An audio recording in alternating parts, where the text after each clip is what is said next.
بسم الله الرحمن الرحيم. يا أيها الذين آمنوا لا تلهكم أموالكم ولا أولادكم عن ذكر الله ومن يفعل ذلك فأولئك هم الخاسرون. اے ایمان والو، تمہارے اموال اور تمہاری اولاد تمہیں اللہ کی یاد سے غافل نہ کر دیں، اور جو لوگ ایسا کریں وہی خسارہ اٹھانے والے ہیں۔ الحمد للہ نحمده ونستعینه ونستغفره ونعوذ باللہ من شرور انفسنا ومن سیئات اعمالنا من يهده الله فلا مضل له ومن يضلله فلا هادي له وأشهد أن لا إله إلا الله وحده لا شريك له وأشهد أن محمدا عبده ورسوله.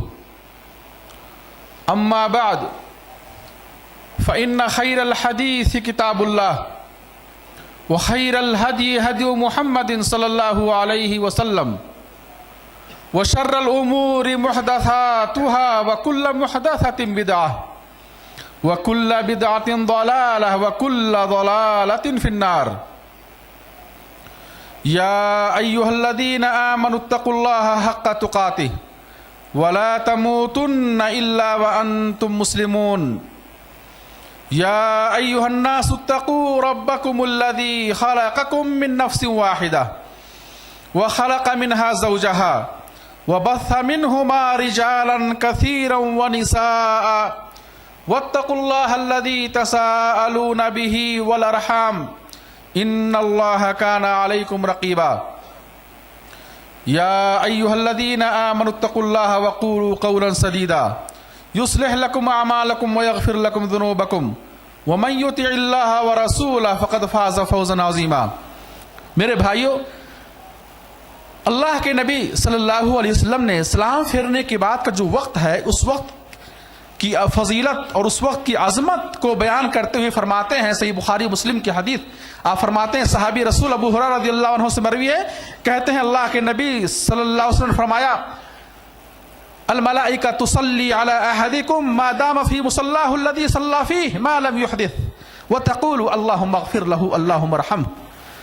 فرشتے ان بندوں کے لیے رحمت کی دعائیں کرتے ہیں جو بندے اپنے مصلی پر نماز سے فارغ ہونے کے بعد جائے نماز پر اس جگہ بیٹھے ہوتے ہیں، ان بندوں کے لیے فرشتے رحمت کی دعائیں کرتے ہیں ما لم یحدث، جب تک بندہ وہاں بیٹھا رہتا ہے اور اس کا وضو باقی رہتا ہے اس وقت تک فرشتے اس کے لیے رحمت کی دعائیں کرتے ہیں. اور کیا کہتے ہیں؟ وَتَقُولُ، کہتے ہیں اللہم اغفر لہ اللہم ارحمہ، اے اللہ اس بندے کو معاف فرما اور اس بندے پر رحم فرما. صحیح بخاری.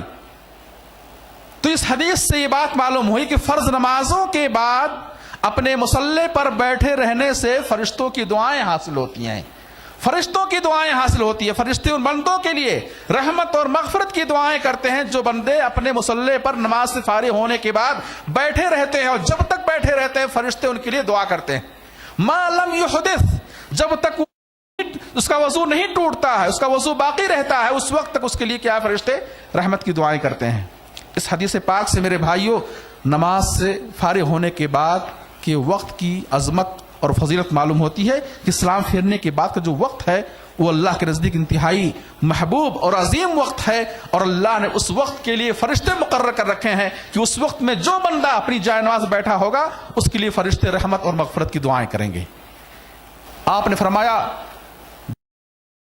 جوف اللیل الاخیر ودبر الصلوات المکتوبہ، آپ نے فرمایا آخری رات، آخری پہر، رات کا آخری حصہ، اس وقت میں بندہ اگر دعا کرے، اللہ سے معافی مانگے، اللہ سے سوال کرے، جس وقت میں اللہ سبحانہ وتعالی آسمانی دنیا پر نازل ہوتا ہے اور خود ندا کرتا ہے، اعلان کرتا ہے کون مجھے پکار رہا ہے کہ میں اس کی پکار قبول کروں، اس کی دعا قبول کروں، کون مجھ سے مانگ رہا ہے کہ میں اسے عطا کروں، کون مجھ سے معافی مانگ رہا ہے کہ میں اسے معاف کروں. جس وقت اللہ سبحانہ وتعالی جس پہر میں، رات کے آخری پہر میں آسمانی دنیا پر نازل ہو کر یہ ندا دیتا ہے، اعلان کرتا ہے میرے بھائی اس وقت اگر بندہ دعا کرے فوراً اللہ اس کی دعا قبول فرماتا ہے. اور دوسرا وقت فرمایا آپ نے وَالدُّبُرَ الصَّلَوَاتِ الْمَكْتُوبَةِ، فرض نمازوں کے بعد، سلام پھیرنے کے بعد. سلام پھیرنے کے بعد کا جو وقت ہے، اس وقت میں بندہ اگر اللہ کو یاد کرے، اللہ سے دعا کرے تو وہ دعا اللہ کی بارگاہ میں جلد سنی جاتی ہے اور جلد قبول ہوتی ہے. میرے بھائیو، اس وقت کی فضیلت کو جان لینے کے بعد، سلام پھیرنے کے بعد کا جو وقت ہے، اس وقت کی فضیلت کو جان لینے کے بعد آئیں دیکھیں کہ اللہ کے نبی صلی اللہ علیہ وسلم اس وقت میں کیا پڑھا کرتے تھے. اس وقت میں کیا پڑھا کرتے تھے. اس سلسلے میں میرے بھائیو، اللہ کے نبی صلی اللہ علیہ وسلم جب سلام پھیرتے تھے تو سلام پھیرنے کے بعد کیا اذکار پڑھتے تھے، اس سلسلے میں مختلف احادیث صحیح سند سے مروی ہیں جس میں مختلف دعائیں اور اذکار بتائی گئی ہیں. صحیح بخاری کے بعد صحابی رسول عبداللہ بن عباس رضی اللہ عنہما سے مروی کہتے ہیں رسول اللہ صلی اللہ علیہ وسلم فرمایا، کہتے ہیں کہ کنت اعرف انقضاء صلاة رسول اللہ صلی اللہ علیہ وسلم بالتکبیر، رواہ البخاری، کہ میں اللہ کے نبی صلی اللہ علیہ وسلم کی نماز کے ختم ہونے کو تکبیر سے جانتا تھا، تکبیر سے جانتا تھا. یعنی جب یہ صحابی عبداللہ بن عباس رضی اللہ عنہما، یہ اللہ کے نبی صلی اللہ علیہ وسلم کے چچیرے بھائی ہیں، کم سن صحابی تھے، چھوٹے صحابی تھے، آپ کے چچیرے چھوٹے بھائی ہیں، تو کبھی کبھار وہ آپ کے گھر سو جایا کرتے تھے. تو کہتے ہیں کہ رات میں اللہ کے نبی صلی اللہ علیہ وسلم کی تکبیرات اور اذکار سے یہ جان لیتا تھا کہ اب آپ کی نماز کیا ہے، مکمل ہو گئی، ختم ہو گئی. اس حدیث سے معلوم یہ ہوا کہ اللہ کے نبی صلی اللہ علیہ وسلم نماز ختم کرنے کے بعد تکبیرات اور اذکار میں مشغول ہو جایا کرتے تھے، تکبیرات اور اذکار میں مشغول ہو جایا کرتے تھے. میرے بھائیوں، اس حدیث سے بعض علماء نے تکبیر سے تکبیر مقید مراد لیا ہے کہ اللہ اکبر، سلام پھیرنے کے بعد کیا کہیں، اللہ اکبر کہیں. اور دیگر شارحین حدیث اور علماء فقہا لکھتے ہیں کہ یہاں تکبیر سے مراد کیا ہے، عام اذکار ہے. عام اذکار چاہے وہ تسبیح ہو، چاہے وہ تحمید ہو، چاہے وہ تحلیل ہو، یہ اذکار جو آپ بڑے ہی اطمینان اور سکون کے ساتھ کبھی آہستہ کبھی بلند آواز سے پڑھتے تھے تو یہ علامت ہوتی تھی کہ اب آپ کی نماز کیا ہے، ختم ہو گئی. بہرکیف بعض علماء نے کہا تکبیر سے مراد تکبیر ہے، یعنی اللہ اکبر کہیں سلام پھیرنے کے بعد. اور دوسری روایت ہے صحیح مسلم کے اندر، اللہ کے نبی صلی اللہ علیہ وسلم کے بارے میں صحابی کہتے ہیں کہ جب آپ سلام پھیرتے استغفر ثلاثا، صحیح مسلم کی حدیث، جب آپ سلام پھیرتے تو 3 بار استغفار کرتے. کیا کرتے؟ 3 بار استغفار کرتے. استغفر اللہ استغفر اللہ استغفر اللہ، 3 بار استغفار کرتے تھے. اے اللہ میں تجھ سے معافی چاہتا ہوں، اے اللہ میں تیری مغفرت چاہتا ہوں. اگر اس نماز میں کوئی کوتاہی ہم سے ہو گئی، قیام رکوع سجدے میں ہم سے جو کوتاہی ہو گئی، ہمارے خیالات ادھر ادھر چلے گئے، یا جس انداز سے، جس خشوع و خضوع کے ساتھ، جس اطمینان و سکون کے ساتھ ہمیں قیام کرنا چاہیے، جس محبت اور لگاؤ کے ساتھ ہمیں قیام رکوع سجدہ کرنا چاہیے، جن امیدوں کے ساتھ ہمیں یہ ارکان ادا کرنے چاہیے، اے اللہ اگر ان میں کوئی کوتاہی ہو گئی ہے، استغفر اللہ میں تجھ سے معافی مانگتا ہوں، میں تیری مغفرت چاہتا ہوں. سلام پھیرنے کے بعد اللہ کے نبی صلی اللہ علیہ وسلم، وہ نبی جو بخشے بخشائے ہیں، وہ نبی جو ابھی قیام رکوع سجدے سے فارغ ہوئے، وہ نبی جو اتنا دیر قیام کی، اتنا لمبا قیام کیے، رکوع کیے، سجدہ کیے کہ آپ کے پاؤں مبارک میں ورم آ گئے، وہ نبی سلام پھیرنے کے بعد اللہ سے 3 بار استغفار کرتے ہیں، استغفر اللہ استغفر اللہ استغفر اللہ. میرے بھائیوں، استغفار خود بذات خود بلاؤں کے ٹلنے اور نفع اور فائدہ لانے کے اسباب میں سے ہے. استغفار یہ برکتوں کے لانے کے اسباب میں سے ہے. آج لوگ ان اذکار کا اہتمام نہ کر کے وہ اپنی دعاؤں مشغول ہو جاتے ہیں. میرے بھائیوں، ہر قسم کی بھلائی سنت کی اتباع میں ہے، ہر قسم کی بھلائی نبی کریم صلی اللہ علیہ وسلم کی تعلیمات کی اتباع میں ہے. آپ سلام پھیرتے فوراً استغفار کرتے. استغفار کا جہاں یہ فائدہ ہوتا کہ نماز میں ہونے والی خطائیں، نماز میں ہو جانے والی سرزد ہونے والی غلطیاں جہاں معاف ہو جائیں گی، وہیں پر یہ استغفار تمہارے لیے خیر لائے گا، یہ استغفار تمہارے لیے برکتیں لائے گا، وہ استغفار تم سے مصیبتوں اور پریشانیوں کو ٹالے گا. 3 بار استغفار کرتے تھے اور اس کے بعد کہتے تھے اللہم انت السلام ومنک السلام تبارکت یا ذا الجلال والاکرام. اے اللہ انت السلام، تو سلامتی والا ہے، تو سلامتی والا ہے، تو حفاظت کرنے والا ہے. منک السلام، اور ہر قسم کی سلامتی اور حفاظت کا تو ہی مالک ہے، تیری جانب سے ہے.